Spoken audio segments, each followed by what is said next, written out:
नमस्कार साथियों, एक बार फिर से स्वागत है आपका अपने चैनल वैकेंसी लवर में। तो दोस्तों, आपका ये असिस्टेंट रेडियो ऑपरेटर के लिए प्रैक्टिस सेट नंबर 4 होने वाला है। दोस्तों, प्रीवियस में मैंने आपके 3 सेट करा दिए हैं। दोस्तों, अगर आपने नहीं देखे हैं तो पहले वो प्रीवियस वाले 3 सेट देख लेना, उसके बाद इसको देखना। तो चलिए दोस्तों, स्टार्ट करते हैं वीडियो को, जिसमें कि दोस्तों आपके जो भर्ती बोर्ड ने आपको 14 चैप्टर दे रखे हैं, उस उन्हीं पर आधारित ये प्रैक्टिस सेट है। और उम्मीद है कि आप डेली का डेली लगा रहे होंगे प्रैक्टिस सेट, जिससे कि आपका जो भी सिलेबस आपके 14 के 14 चैप्टर डेली के डेली रिवाइज भी होते रहेंगे। तो दोस्तों चलिए स्टार्ट करते हैं प्रैक्टिस सेट को।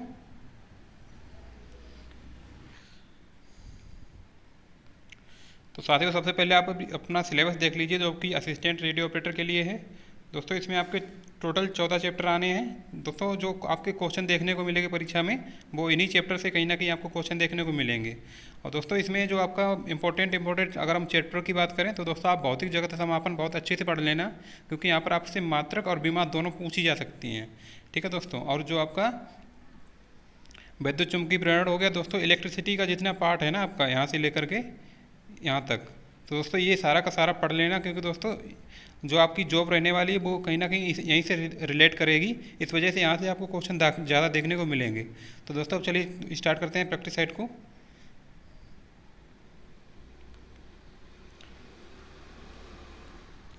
सबसे पहला क्वेश्चन इसमें दिया गया है कि 1 मीटर किसके बराबर होता है।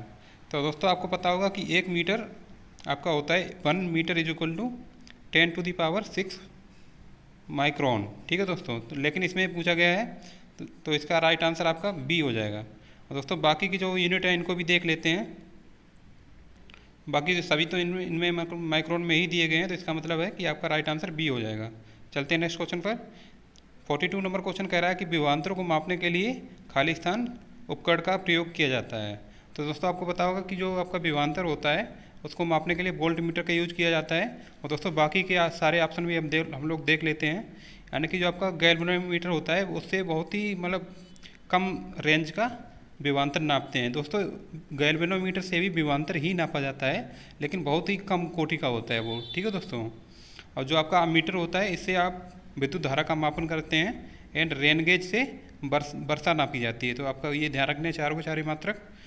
चलते हैं 43 नंबर क्वेश्चन पर। गति के दूसरे समीकरण द्वारा किसके बीच संबंध को दर्शाया गया है। तो दोस्तों, आपका जो गति का दूसरा समीकरण होता है उससे स्थिति और समय निकलता है, ये आपको ध्यान रखना है। क्योंकि दोस्तों, आपका जो गति का दूसरा समीकरण होता है S is equal to ut plus half at² होता है।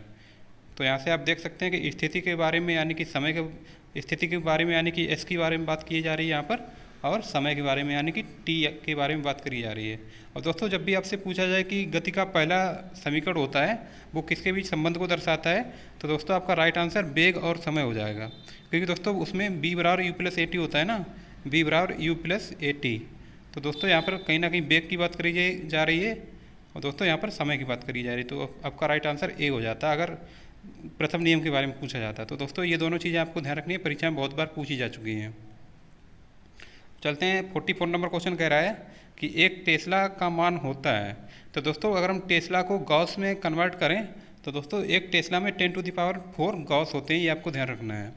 चलते हैं 45 नंबर क्वेश्चन पर। दोस्तों, इसमें दिया गया है कि वह पदार्थ जिसमें चुंबकत्व का गुण होता है क्या कहलाता है। तो दोस्तों, आपको पता होगा जो जिस पदार्थ में चुंबकत्व के गुण होंगे तो उसको चुंबक बोलेंगे। तो राइट आंसर ए हो जाएगा।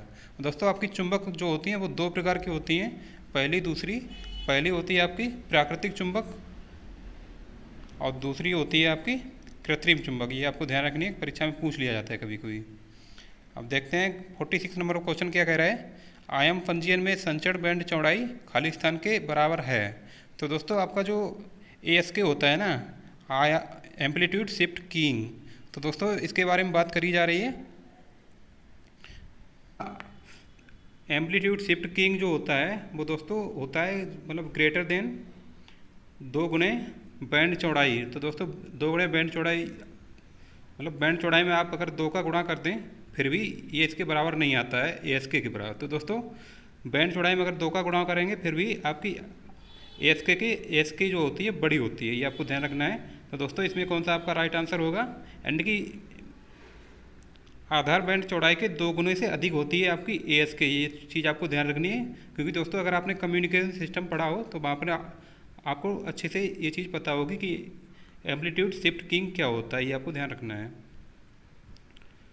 चलते हैं नेक्स्ट क्वेश्चन पर। वह आवृत्ति जिसे AM संचरण में संचरित नहीं किया जाता है। तो दोस्तों आपका जो AM यानी कि एम्पलीट्यूड मॉड्यूलेशन जो होता है, उसमें किस आवृत्ति को संचरित नहीं किया जा सकता, ये आपको बताना है। तो दोस्तों आपकी जो श्रव्य आवृत्ति होती है ना, इसको डायरेक्टली एम्पलीट्यूड मॉड्यूलेशन में कन्वर्ट नहीं किया जा सकता है, और ना ही इसको मतलब संचारित किया जा सकता है। तो दोस्तों इसकी फ्रिक्वेंसी, क्योंकि दोस्तों ये बहुत ही लो फ्रिक्वेंसी होती है, और ये जो होती है वो दोस्तों 20 हर्ट्ज से लेकर 20K हर्ट्ज तक ये आपकी श्रव्य फ्रिक्वेंसी होती है, आपको ध्यान रखना है। तो इसमें आपका right answer option number C हो जाएगा। चलते हैं नेक्स्ट क्वेश्चन पर। 48 नंबर क्वेश्चन कह रहा है कि निम्न में से कौन सी एक अनुप्रस्थ तरंग नहीं है। तो दोस्तों आपको बताना है कि अनुप्रस्थ तरंग कौन सी नहीं है। तो दोस्तों जो वायु में आपकी ध्वनि तरंग होती है, ये होती है अनुदैर्ध्य तरंग। ठीक है दोस्तों, ये आपको ध्यान रखना है। लेकिन बाकी सारी की सारी इसमें अनुप्रस्थ तरंगें दी गई हैं। प्रकाश तरंग होती है आपकी अनुप्रस्थ तरंग, और विद्युत चुम्बकीय तरंग भी अनुप्रस्थ तरंग होती है, और रेडियो तरंग भी अनुप्रस्थ तरंग ही होती है।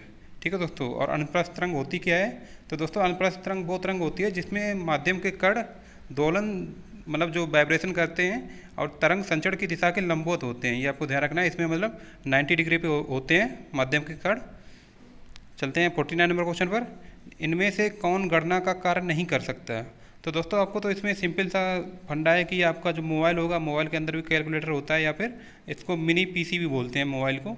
दोस्तों जो आपका कंप्यूटर होता है, ये तो गणना करने का काम आता ही आता है, और दोस्तों कैलकुलेटर भी आपके गणना करने का काम आता है। लेकिन जो प्रिंटर होता है दोस्तों, ये आपकी आउटपुट डिवाइस है, तो इसमें गणना नहीं कर सकते हैं आप। तो राइट आंसर सी हो जाएगा। चलते हैं 50 नंबर क्वेश्चन पर। एक सामान्य ट्रांसफार्मर पर कार्य करता है। तो दोस्तों आपका जो सामान्य ट्रांसफार्मर जो होता है वो AC पर वर्क करता है, ये आपको ध्यान रखना है। और दोस्तों कभी कभी आपसे एक कॉन्सेप्चुअल क्वेश्चन पूछ लिया जाता है कि अगर ट्रांसफार्मर में DC सप्लाई दे दी जाए तो क्या होगा। तो दोस्तों अगर DC सप्लाई बहुत ही हाई रेंज की है तो दोस्तों उसकी बाइंडिंग जल जाएगी, लेकिन ट्रांसफार्मर काम नहीं करेगा किसी भी कंडीशन में।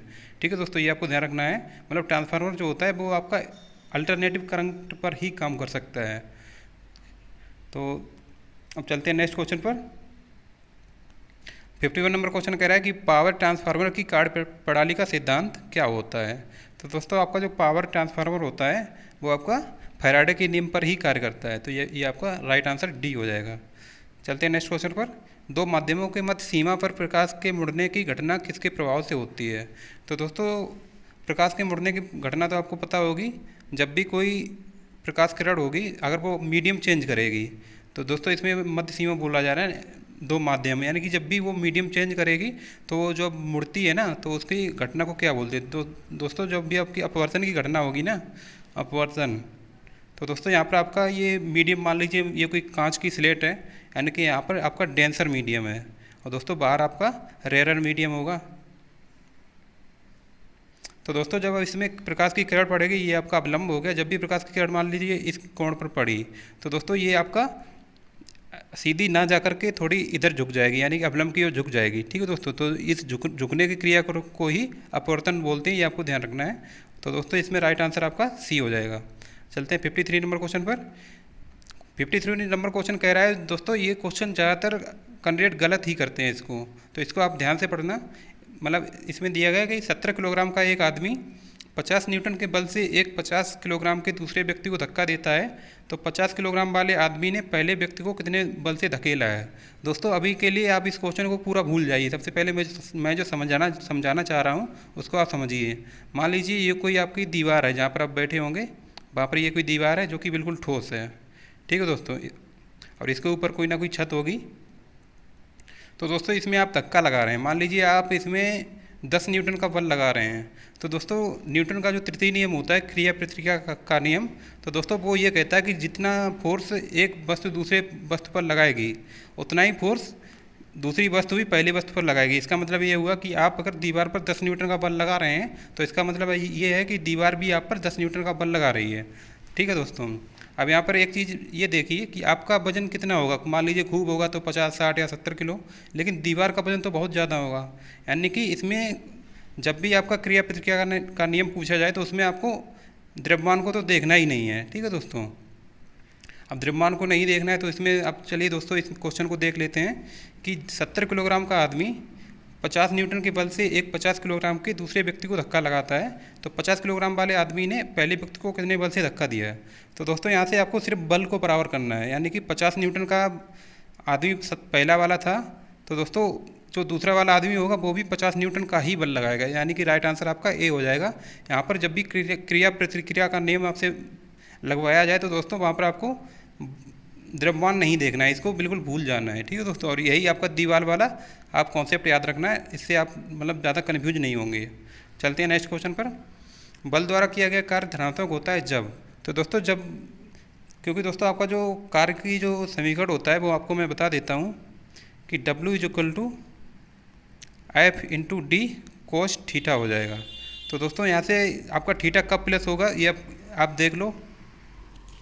जीरो का मतलब कोस थीटा को जब आप जीरो लेंगे, यानी कि जिस मान लीजिए ये कोई वस्तु है आपकी, कोई ब्लॉक रखा है दोस्तों, इधर से आप इस पर कोई ना कोई फोर्स लगा रहे होंगे।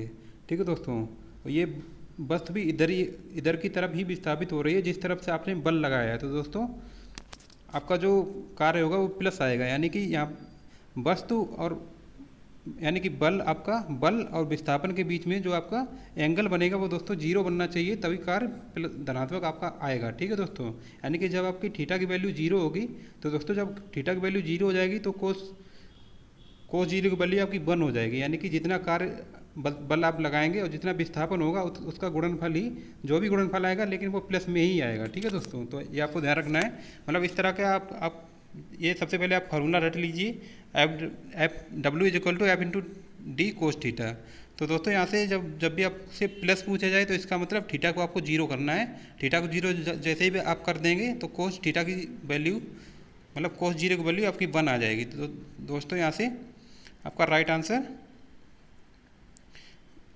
विस्थापन बल की दिशा में होता है, राइट आंसर आपका ए हो जाएगा, यानी कि बीच में कोई भी एंगल नहीं बन रहा हो। चलते हैं नेक्स्ट क्वेश्चन पर। 55 नंबर क्वेश्चन कह रहा है कि गुरुत्वाकर्षण के नियम के अनुसार किसके बीच गुरुत्वीय बल होता है। तो दोस्तों आपको बताना है किसके बीच गुरुत्वीय बल होता है। तो सबसे पहले आप ये जान लीजिए कि दोस्तों गुरुत्वीय बल होता क्या है, यानी कि आपको एक फार्मूला पता होगा, F equal to G M1 M2 upon R square. तो दोस्तों आर यहाँ पर क्या है, आर है दोनों वस्तुओं के बीच की दूरी, और M1 है पहले वस्तु का द्रव्यमान, एंड M2 है दूसरी वस्तु का द्रव्यमान, एंड जी है आपका सार्वत्रिक गुरुत्वाकर्षण नियतांक। दोस्तों इसका मान होता है 6.67 इंटू 10⁻⁻11 न्यूटन मीटर स्क्वायर प्रति किलोग्राम स्क्वायर। ये आपको ध्यान रखना है, बहुत बार परीक्षा में पूछा जाता है, इसका मात्रक भी पूछ लिया जाता है। मतलब जी इज इक्वल टू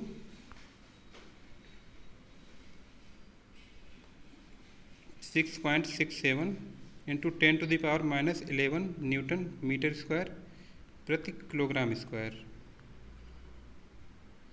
तो दोस्तों इसमें आपका राइट आंसर कौन सा हो जाएगा, राइट आंसर आपका ऑप्शन नंबर सी हो जाएगा, किन्हीं दो पिंडों के बीच जिनका कुछ द्रव्यमान हो। ठीक है दोस्तों, जब पिंडों के द्रव्यमान ही नहीं होंगे तो उसमें कोई भी गुरुत्वाकर्षण बल काम नहीं करेगा, ये आपको ध्यान रखना है।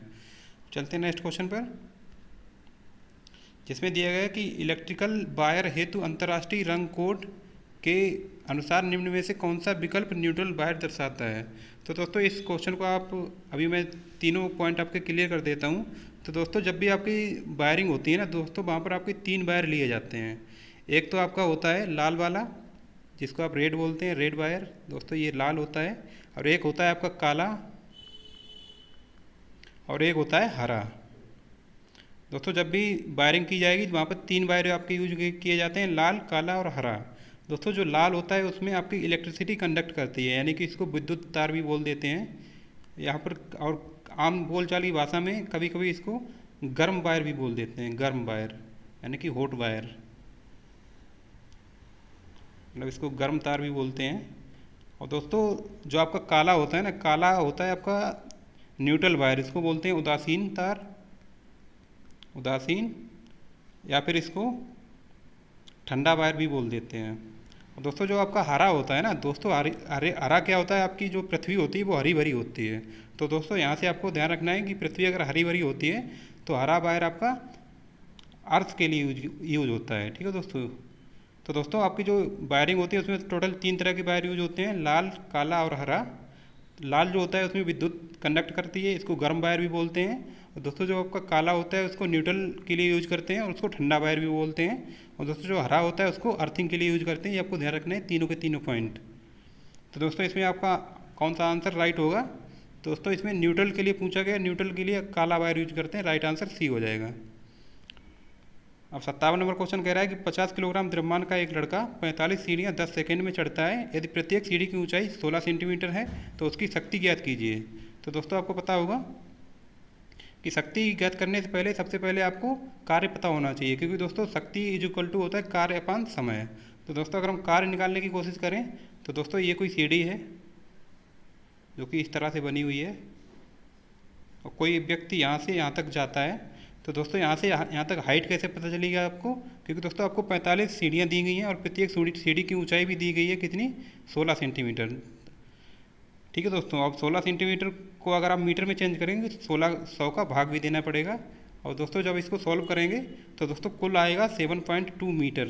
तो दोस्तों ये जो आपकी हाइट हो गई ना ये वाली, तो दोस्तों कुल हाइट आपकी होगी 7.2 मीटर। तो दोस्तों यहाँ से आपको 3 चीज़ें पता हैं अब, यानी कि आपको द्रव्यमान पता है, हाइट पता है और दोस्तों एक्सीलरेशन भी पता है, यानी कि 10 का लगेगा। और दोस्तों अब कार्य निकालने के लिए क्या होगा कि जब कोई व्यक्ति नीचे से ऊपर जाएगा ना तो दोस्तों वो गुरुत्वाकर्षण बल के विरुद्ध कार्य करेगा। तो दोस्तों गुरुत्वाकर्षण बल के विरुद्ध कार्य करने का मतलब है कि वह अपनी स्थिति ऊर्जा में परिवर्तन कर रहा है। तो दोस्तों उसके द्वारा कुल कितना कार्य किया जाएगा? तो W इक्वल टू जो उसकी स्थिति ऊर्जा में परिवर्तन होगा वही कार्य के बराबर होगी, यानी कि M 50 दिया गया है और G यहाँ पर 10 दिया गया है इंटू 10 और हाइट आपको पता है कि 7.2। चलिए दोस्तों थोड़ा इसमें अब दोबारा सॉल्व करते हैं, यानी कि W is equal to MGH, M 50 है, G पता ही है कि इसमें क्वेश्चन में दिया गया 10 है और 7.2। और दोस्तों यहाँ से सबसे पहले चलिए दोस्तों कार्य ही निकाल लेते हैं। तो दोस्तों इसमें अगर निकालेंगे तो दोस्तों ये आपका आएगा, आपका 3600 जूल आ जाएगा कार्य। ठीक है दोस्तों, क्योंकि दोस्तों इसमें आप 2 का गुणा और कर देंगे तो ये 100 हो जाएगा और ये आपका 36 हो जाएगा। तो दोस्तों 3600 जूल आपका टोटल कार्य आ गया। और दोस्तों शक्ति को निकालने के लिए कार्य को अगर आप टाइम से डिवाइड कर देंगे तो शक्ति आ जाएगी। ठीक है दोस्तों, इसमें टाइम कितना दिए गए? 10 सेकेंड का। तो दोस्तों 0 से 0 कैंसिल हो जाएगा, यानी कि 360 वाट आ जाएगी आपकी शक्ति। तो दोस्तों ये आपको ध्यान रखना है कि इस तरह के क्वेश्चन मैं लगभग हर सेट में इसी वजह से करा रहा हूँ, क्योंकि दोस्तों ये बहुत ही इंपॉर्टेंट कॉन्सेप्ट है और बार बार परीक्षा में पूछा भी जा रहा है। तो आपका राइट आंसर यहाँ पर ये हो जाएगा, सी राइट आंसर हो जाएगा। दोस्तों इसमें आपको यूनिट भी ध्यान रखनी है, क्योंकि दोस्तों आपकी जो शक्ति होगी वो वाट में होगी ना कि जूल में। तो दोस्तों ये आपका आंसर गलत हो जाएगा। चलते हैं नेक्स्ट क्वेश्चन पर। 58 नंबर क्वेश्चन कह रहा है कि गिरते हुए नारियल में होती है। तो दोस्तों आपको पता होगा कि अगर किसी नारियल कोई गिर रहा है तो दोस्तों उसकी कोई ना कोई मतलब गति, किसी गति से तो गिर ही रहा होगा। तो दोस्तों अगर किसी वस्तु में गति है तो इसका मतलब उसमें गति ऊर्जा है, तो राइट आंसर सी हो जाएगा। अब चलते हैं 59 नंबर क्वेश्चन पर। किसी विद्युत सर्किट के 2 बिंदुओं के मध्य एक इकाई आवेश के स्थानांतरण में हुआ कार्य क्या कहलाता है? तो दोस्तों आपको पता होगा कि B इक्वल टू W/Q होता है, यानी कि एक इकाई आवेश को इस बिंदु से इस बिंदु तक ले जाने में जो कार्य किया जाएगा उसी को विभवांतर कहते हैं। राइट आंसर आपका ए हो जाएगा। अब चलते हैं नेक्स्ट क्वेश्चन पर। एक चालक में प्रवाहित धारा और विभवांतर के बीच क्या संबंध होता है? दोस्तों ये तो बहुत ही सिंपल कॉन्सेप्ट है। अगर आपने ओम का नियम पढ़ा हो तो उसमें आपको बताया जाता है कि R जो कांस्टेंट होता है R is equal to B/I होता है, B/I। तो दोस्तों यहाँ से आप देख लीजिए कि राइट आंसर आपका सी हो जाएगा। तो दोस्तों ये थे आपके टोटल 20 क्वेश्चन। आपके कितने सही हुए कमेंट करके बता देना, और आगे भी प्रैक्टिस सेट जारी रहेगा। आप चैनल पर नए, चैनल को सब्सक्राइब जरूर कर लें और दोस्तों अच्छे से प्रैक्टिस करते रहें और कॉन्सेप्ट भी आप अच्छे से अच्छे अपने क्लियर करते रहें। और दोस्तों आपको एग्ज़ाम जल्दी ही देने को मिलेगा, क्योंकि दोस्तों आपके एग्ज़ाम में ज़्यादा समय नहीं बचा है। तो आप अपनी तैयारी को बिल्कुल नेक्स्ट लेवल पर लेकर के जाइए। ठीक है दोस्तों, धन्यवाद दोस्तों। अगर वीडियो अच्छी लगे वीडियो को लाइक करें और चैनल को सब्सक्राइब कर लें।